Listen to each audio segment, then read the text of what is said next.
Test S Shashikant സംവിധാനം ചെയ്ത് R Madhavan, Nayanthara, Siddharth, Meera Jasmine തുടങ്ങിയവർ അഭിനയിച്ച് നെറ്റ്ഫ്ലിക്സിൽ ഡയറക്റ്റ് OTT റിലീസായ ഈ തമിഴ് സ്പോർട്സ് ഡ്രാമ സിനിമയെക്കുറിച്ചാണ് ഇന്ന്. വളരെ സക്സസ്ഫുൾ ആയിട്ടുള്ള എന്നാൽ ഇപ്പോൾ അത്ര ഫോമിലല്ലാത്ത ഒരു ക്രിക്കറ്റർ, സക്സസ്ഫുൾ ആകാതെ പോയ ഒരു സയന്റിസ്റ്റ്, അമ്മയാകണമെന്ന മോഹവുമായിട്ട് ജീവിക്കുന്ന ഒരു ടീച്ചർ, ഈ മൂന്ന് പേരുടെ ലൈഫിൽ നടക്കുന്ന ഒരു സംഭവമാണ് ഈ സിനിമ പറയുന്നത്. ക്രിക്കറ്റ് പശ്ചാത്തലമായ ഒരു സ്പോർട്സ് ഡ്രാമ പ്ലസ് കുറച്ച് ത്രില്ലർ എലമെന്റ്സ് കൂടിയുള്ള ഒരു സിനിമയാണിത്.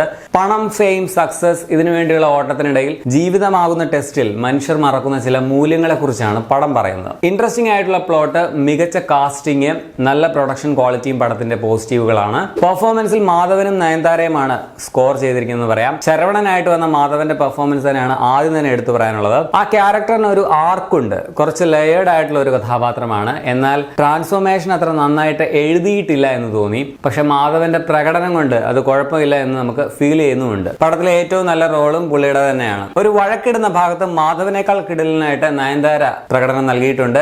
ഒരു നടി എന്ന നിലയിൽ പുള്ളിക്കാരുടെ റേഞ്ച് അവിടെ നമുക്ക് മനസ്സിലാക്കാൻ സാധിക്കും. പക്ഷെ ഈ ലുക്ക്, ഇത്രയും പാവപ്പെട്ട ഒരു റോള്, അതും കുറെ ടഫ് സിറ്റുവേഷനിലൂടെ കടന്നു പോകുമ്പോഴും ഇത്രയും പിക്ചർ പെർഫെക്റ്റ് ആയിട്ട് മനുഷ്യർ ലുക്ക് മെയിൻറ്റെയിൻ ചെയ്യുമോ എന്ന കാര്യത്തിൽ എനിക്ക് സംശയമില്ലാതില്ല. സിദ്ധാർത്ഥ് ക്രിക്കറ്ററായിട്ട് അഭിനയിക്കാൻ വേണ്ടി ഒരുപാട് പ്രാക്ടീസ് ചെയ്തിട്ടുണ്ട്, കഷ്ടപ്പെട്ടിട്ടുണ്ട്. സോ ആ ഒരു ആറ്റിറ്റ്യൂഡ്, ബാറ്റിംഗ് സ്റ്റൈലൊക്കെ നൈസായിട്ട് തന്നെ വന്നിട്ടുണ്ട്.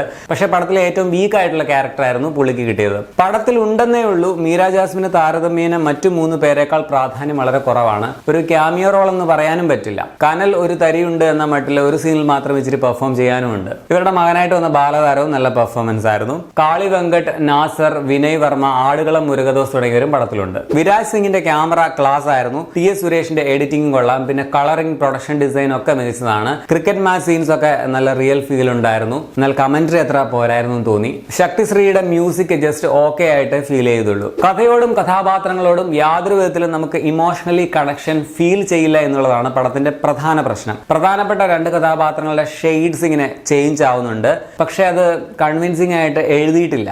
പോസിറ്റീവ് ആണോ നെഗറ്റീവ് ആണോ എന്ന് ക്ലിയർ ആക്കാതെയുള്ള ഒരു എഴുത്തായിട്ട് തോന്നി. അതുകൊണ്ട് തന്നെ ഇവർക്കൊക്കെ എന്തൊക്കെ പറ്റിയാലും നമുക്ക് വലിയൊരു ഫീൽ ഒന്നും തോന്നാത്ത ഒരു അവസ്ഥയായിരുന്നു. പടത്തിന്റെ ലെങ്തും കുറച്ച് കൂടുതലായിട്ട് തന്നെ ഫീൽ ചെയ്തു. സോ ആഗമത്തിന്റെ ടോട്ടലിൽ നല്ല പൊട്ടൻഷ്യൽ ഉള്ള നല്ല താരങ്ങളും നല്ല മേക്കിംഗ് ക്വാളിറ്റിയും പ്രോമിസിംഗ് ആയിട്ടുള്ള ഒരു തുടക്കം ഒക്കെ ഉണ്ടായിരുന്നിട്ടും അത് വേണ്ട വിധത്തിൽ നല്ല പോലെ ഉപയോഗിക്കാതെ പോയ ഒരു പടമായിട്ടാണ് ടെസ്റ്റ് അനുഭവപ്പെട്ടത്. ഇമോഷണൽ ഡെപ്ത് ഇല്ലാത്തത് കൊണ്ട് വളരെ ഡള്ളായിട്ട് തോന്നിയ ഒരു പടം. പിന്നെ നല്ല ആക്ടേഴ്സും അവരുടെ നല്ല പെർഫോമൻസും ഒക്കെ ഉള്ളതുകൊണ്ട് അവരെ കാണാൻ വേണ്ടി ചുമ്മാ വേണമെങ്കിൽ ഒരു തവണ കണ്ടു നോക്കാം എന്നേ എനിക്ക് ഫീൽ ചെയ്തുള്ളൂ. ഇത് എന്റെ കാഴ്ചപ്പാട് മാത്രമാണ്, എന്റെ അഭിപ്രായമായിരിക്കില്ല. നിങ്ങൾക്ക് ഇതൊരു ഗംഭീര പടമായിട്ട് തന്നെ ഫീൽ ചെയ്തിട്ടുണ്ടാവാം. നെറ്റ്ഫ്ലിക്സിൽ ഡയറക്റ്റ് OTT റിലീസായിട്ടാണ് പടം വന്നിട്ടുള്ളത്. തമിഴിനൊപ്പം മലയാളം ഡബ്ബിങ്ങും അവൈലബിൾ ആണ്. ഞാൻ തമിഴ് തന്നെയാണ് കണ്ടത്, അതാണ് ബെറ്റർ ആയിട്ട് ഫീൽ ചെയ്തത്. 2 മണിക്കൂർ 26 മിനിറ്റ് ആണ് ദൈർഘ്യം. അഡൽട്ട് കണ്ടന്റ് ഒന്നുമില്ല, ഫാമിലിയോടെ തന്നെ നിങ്ങൾക്ക് കാണാൻ പറ്റും. അപ്പോൾ നിങ്ങൾ ഈ പടം കണ്ടിട്ടുള്ളവരാണ് നിങ്ങളുടെ അഭിപ്രായം കമന്റിൽ രേഖപ്പെടുത്തുമല്ലോ. ശരിയല്ല.